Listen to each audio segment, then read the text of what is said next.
Welcome to Doordarshan Kendra Kohima. I am Kedokho Topi with the news. First, the headlines. Prime Minister Narendra Modi joined centenary celebration of Rashtriya Swayam Sevak Sangh.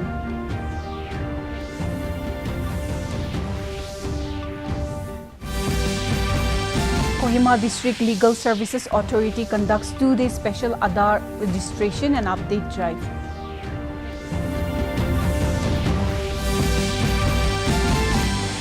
Former Nagaland Minister K. Thiray graces closing ceremony of painting competition under Viksit Bharat ke Rang Kala Se Sang.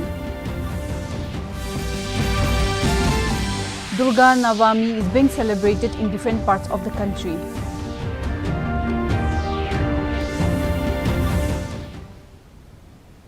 Now the news in details. Prime Minister Narendra Modi today joined the centenary celebration of the Rashtriya Swayam Sevak Sangh as the chief guest at the Dr. Ambedkar International Centre in New Delhi. On the occasion, the Prime Minister released a specially designed commemorative postage stamp and coin highlighting the RSS contribution to the nation. In a post on X, the Prime Minister wrote in Hindi, "The glorious 100 years journey of the Rashtriya Swayam Sevak Sangh is an extraordinary example of sacrifice, selfless service, nation building and discipline. I am feeling immensely proud to be a part of the RSS centenary celebration.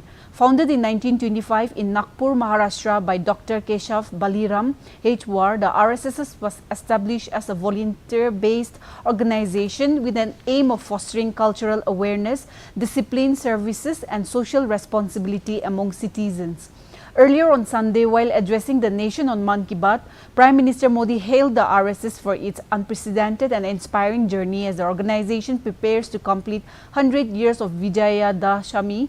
The Prime Minister added that Sangh was formed amid an identity crisis in India before independence. ये कोई संयोग नहीं था, ये हजारों वर्षों से चली आ रही उस परंपरा का पुनरुत्थान था, जिसमें राष्ट्र चेतना समय समय पर उस युग की चुनौतियों का सामना करने के लिए नए नए अवतारों में प्रकट होती। Defence Minister Rajnath Singh today lauded the Defence Account Department for its pivotal role in sustaining the operational readiness of the armed forces through financial discipline, efficient resource utilization and adoption of modern technology. He was speaking at the celebration of the department's 278th Foundation Day in New Delhi. Recalling the decisive victory during Operation Sindoor, the minister said that while the world witnessed the valor of Indian soldier, the silent yet crucial role of DAD ensured financial resilience and war preparedness. Behind the valor of our soldiers lies your silent but decisive contribution, he noted. Singh commended DAD's performance, noting that as of September 30, 2025, 50% of the capital budget expenditure had already been booked. He also congratulated the department for achieving 100% utilization in the last financial year, describing it as a reflection of efficiency and transparency. Under Digital India Initiative, DAD has launched several technology-driven reforms. This include NIDI 2.0, an upgraded integrated management system for General Provident Fund, subscriptions covering 1.7 lakh employees, Gyan Sati, an AI chatbot providing instant access to rules and procedures, and E-Raksha Awas and Tulip 2.0 project to streamline defense financial processes. Kohima District Legal Services Authority, in collaboration with Unique Identification Authority of India and the Deputy Commissioner, conducted two-day special Aadhaar registration and update drive at the District Court Complex. The initiative is part of the National Legal Services Authority (SATI) campaign and aim in providing legal identity through Aadhaar cards to destitute children and linking them to essential services such as education, healthcare and welfare scheme. Nico Ekami, Member Secretary, NSLSA, said that during the drive, more than 200 people have availed the registration and updates opportunity. He said that services was provided with free of cost. He said the KDLSA will extend the campaign to other districts to ensure wider coverage to vulnerable groups. Accordingly, the District Legal Service Authority in the entire states, they can do reach out kurasa. So Kohima tebi itu demand bisi ase. Even in the past they have been doing it. Only mohan taikan ke coordination now they are doing it again for these 2 consecutive days. And now till today, yesterday till now, it had 212 beneficiary to enrollment to Kurina as of now, na.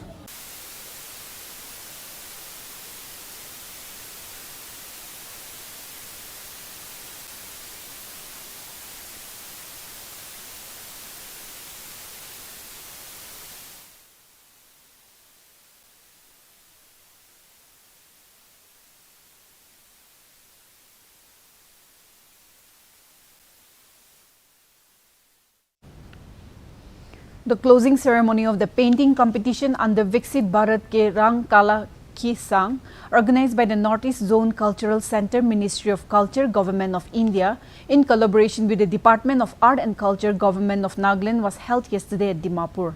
Former Minister K. Thiray graced the program as a guest of honor. Addressing the gathering, Thiray congratulated the participants and emphasized that the initiative was not merely about art but also about sharing a vision for India and Nagaland by 2047. He highlighted India's goal of becoming a $30 trillion economy by 2047, noting the current GDP of around $4.17 trillion and the challenges ahead. Stressing that Nagaland lacks economically with per capita income of about $3,400, he underscored the need to prioritize social stability, clean environment, infrastructure and education for long-term growth. Thiray also called upon harnessing local technological expertise instead of depending heavily on outside labor, pointing to global practices where nations focus on design and innovation while outsourcing production. He expressed optimism about Nagaland's potential, citing its small population of about 2 million, rich natural resources, hydro potentials and tourism opportunities. Investment in renewable energy such as 100 megawatt solar power project along with quality education and opportunity for youth, he said could transform Nagaland into one of the richest states in India. The winner for the college level was Along Salim, in professional level Saking Khemoigan and students category Tia Mungba Longchari. Hot Malure. Next is Samkik Biswas. We are giving the prize money also.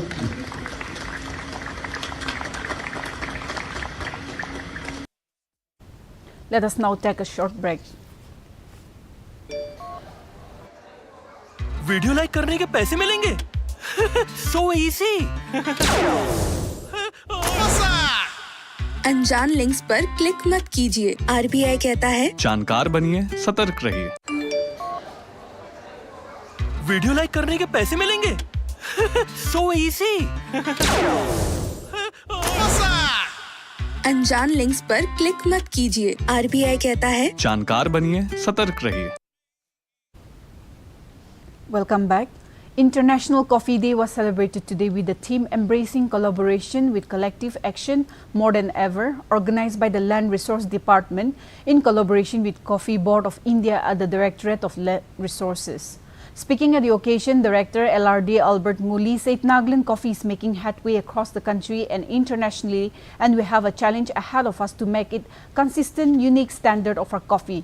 To achieve the goal, he urged all the stakeholders to support the department and the Coffee Board of India to achieve our goals without compromising our coffee quality. Earlier, representative from Coffee Board of India stressed that the goal is to work together for more sustainable and resilient coffee industry.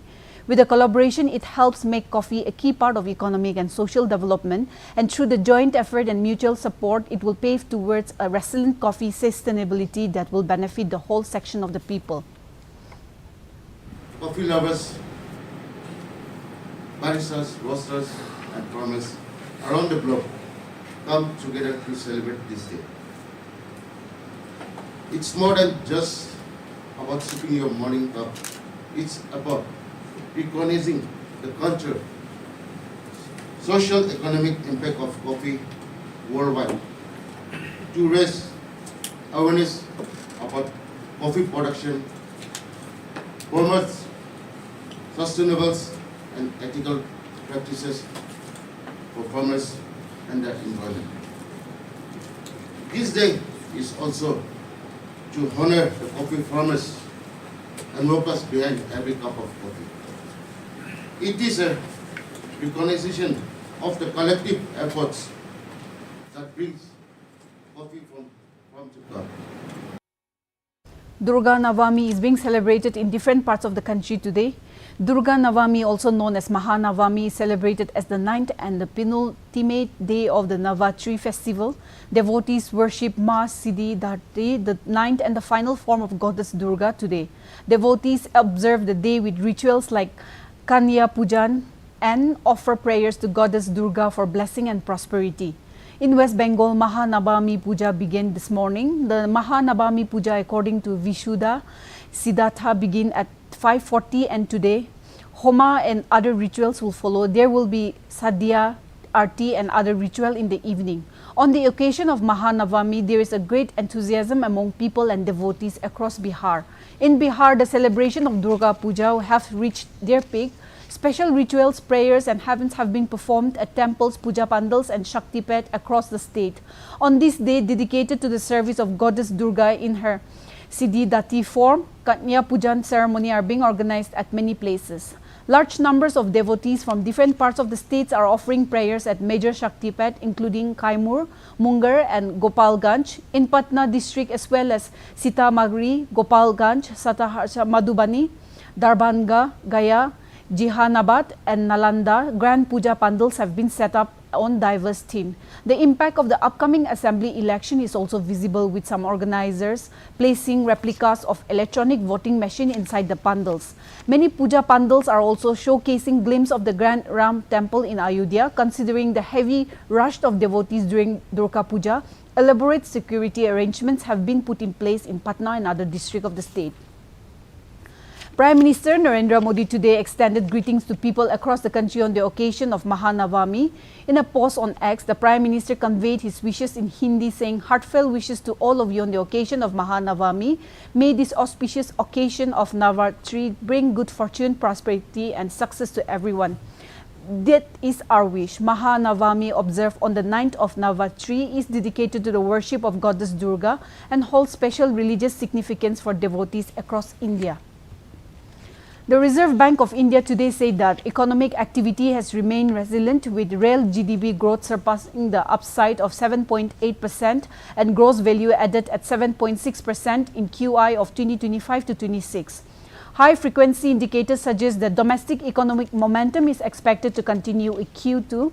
RBI Governor Sanjay Malhotra said that an above normal monsoon, good progress of Kharif sowing and adequate reservoir levels are likely to support agriculture and rural demand. Beyond seeing the service sector, steady employment conditions and rationalization of GST are expected to further strengthen domestic demand. Rising capacity utilization, supportive financial condition and improving domestic demands are also expected to sustain fixed investment. However, the governor cautioned that ongoing tariff and trade uncertainties, prolonged geopolitical tension and volatility in international financial market pose downside risks. Structural reforms including GST streamlining are expected to mitigate some of these external challenges. Taking all factors into account, the RBI projects real GDP growth for 2025-26 at 6.8%, with quarterly estimates of 7% in Q2, 6.4% in Q3 and 6.2% in Q4. Growth for QI or 2026 to 27 is projected at 6.4%, with risks evenly balanced. On inflation, the RBI said that the condition has remained benign, with actual outcomes significantly lower than previous projection. Lower inflation is attributed mainly to the sharp fall of food prices and effective supply chain management by the government.